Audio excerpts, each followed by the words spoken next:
Bonsoir, comment ça va? Vous allez bien? Alors, je reviens avec une petite remarque en vous filmant ma toute première vidéo que j'avais publiée en janvier dernier, janvier 2008. Désolée El Gnaouia, mais bon, je pense que tu vas encore avoir un vertige là. Hop, hop, hop, hop. Alors, cette vidéo, je l'avais appelée dédicace des aides YouTube parce que j'avais espéré de montrer aux jeunes que voilà, quand on veut arriver à un but, on le peut en s'exprimant publiquement. Sachant toutefois que bon, tu peux pas partir manifester au bled, donc ça c'est pas possible. Mais si tu veux, tu peux. Et donc je vous la refilme parce que depuis il y a 1 an et 3 mois qui ont déroulé. Depuis, il y a eu beaucoup de bombes en Algérie, beaucoup de morts. Depuis, il y a eu beaucoup de haragas qui se sont sûrement noyés dans la mer Méditerranée. D'ailleurs, ça c'est quelque chose que je trouve très intéressant à analyser, que la misère est tellement grave qu'un jeune, il donne sa vie à la mer Méditerranée, mais il ne donne pas sa vie à sa patrie, donc en se révoltant. C'est un peu hallucinant.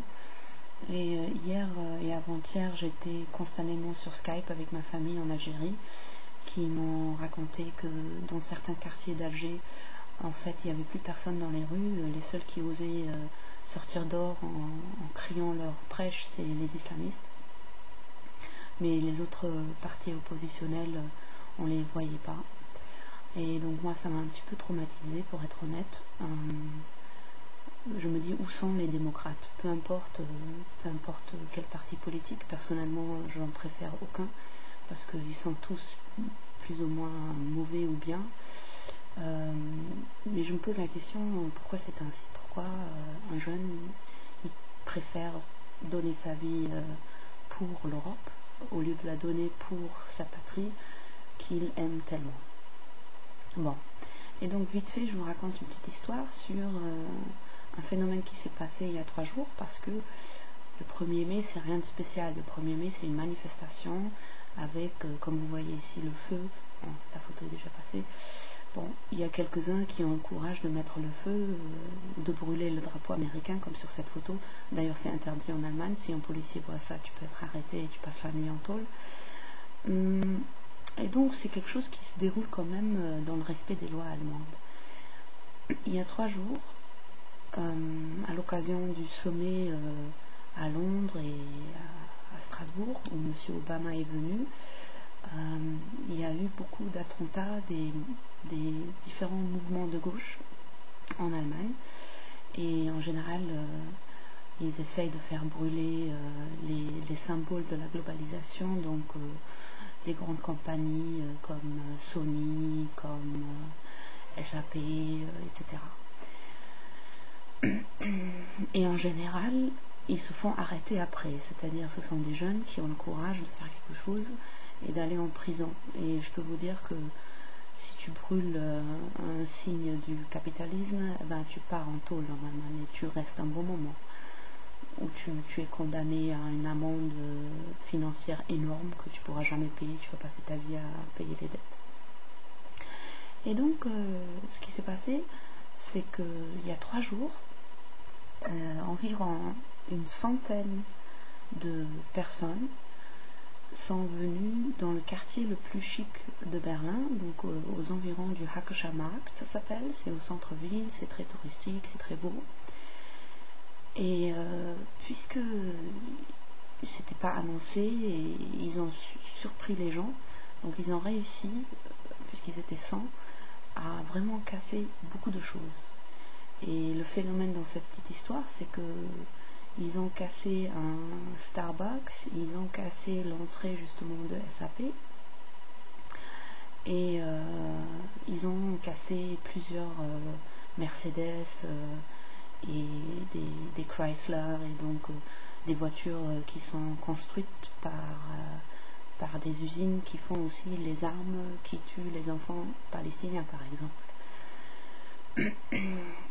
Donc pour moi, c'est un grand acquis, c'est quelque chose d'extraordinaire parce qu'ils ont réussi à quitter les lieux sans se faire arrêter. C'est-à-dire, c'était tellement surprenant que quand la police est arrivée, ils étaient déjà tous partis. Il y a des témoins qui disent que toute l'attaque a duré pas plus que 3,5 minutes.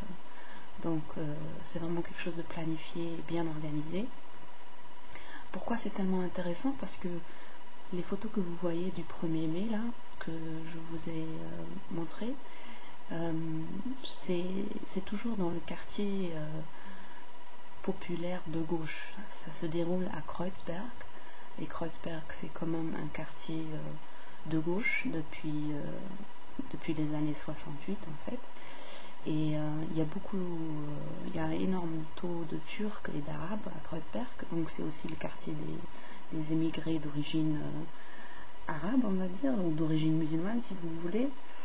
Et Kreuzberg c'est aussi le quartier avec le plus de mosquées à Berlin. Donc c'est en fait pas le lieu où il faut casser. Et depuis une vingtaine d'années, depuis que je suis manifestante du 1er mai, le but des manifestants était toujours de réussir un jour à quitter ce quartier et à partir dans un quartier de bourgeois pour casser là-bas. Et ils ont réussi. Ils étaient 100 personnes, donc 100 personnes c'est pas beaucoup. Et voilà, moi je trouve ça respectable et c'est pour ça que je voulais le partager. Et j'espère que après-demain, parce que demain je pense pas, mais après-demain, j'espère que l'Algérie, elle ira mieux. En tout cas, elle le mérite, et les Algériens aussi. Avec ceci, bonne soirée.